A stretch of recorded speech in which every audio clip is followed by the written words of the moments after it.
Now, tight budgets, lack of space and a lack of imagination.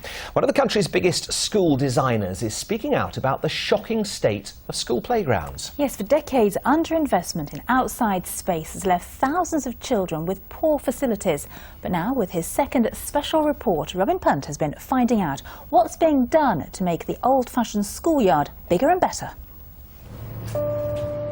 In an international architect's design studio, an exclusive 3D flight around the brand new Willenhall Community School in Coventry. Here we've got a new school that has a number of external play zones. So we'll have sand pits for the young, we'll have climbing walls for perhaps the older pupils. There'll also be an amphitheatre, landscaping, more investment in playgrounds than ever before. At Atkins Civil Engineering Studio in Birmingham, they've worked on 1,000 school projects in 3 years, and their senior architects say up to a third of the school day is spent outside. But until now, play areas have been the first to suffer cutbacks when budgets are tight. What we're providing for in schools now are external play areas that can be used as teaching zones.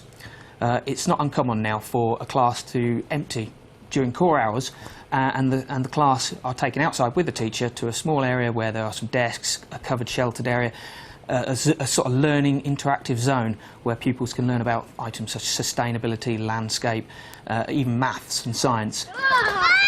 It's big, it's green, and it's one of the first in the country. At Whitminster in Gloucestershire, a better quality of play. The science of learning social skills now looks like this. Because of the way technology is moving at the moment, I've seen so many kids 9 years old with mobile phones nowadays, which means that children are more bored in the playground. It's harder to keep them, keep them enthusiastic and interested in the products on the play area. This modern take on the traditional seesaw comes from America. And Marco has found research from the USA which makes alarming reading. I've got it on my computer here that, according to a recent study, the average child is 6 times more likely to go on a video game or a computer than to ride a bike. So, the real test. Can new playgrounds in or out of school really impress a new generation? Very fun playing. And it's very fun doing When my daughter was tiny, where I used to live, we didn't have anywhere to go at all. And if you are moving in here and you don't know anyone, this is the ideal place to come, isn't it? Giant green seesaws, amphitheatres, climbing walls. Anita's youngest, 3-month-old Justin, should enjoy play more diverse, more engaging than ever before. Tomorrow on the programme, something big and black has landed on a playground in Shropshire. But what is it? And what's it doing in Telford?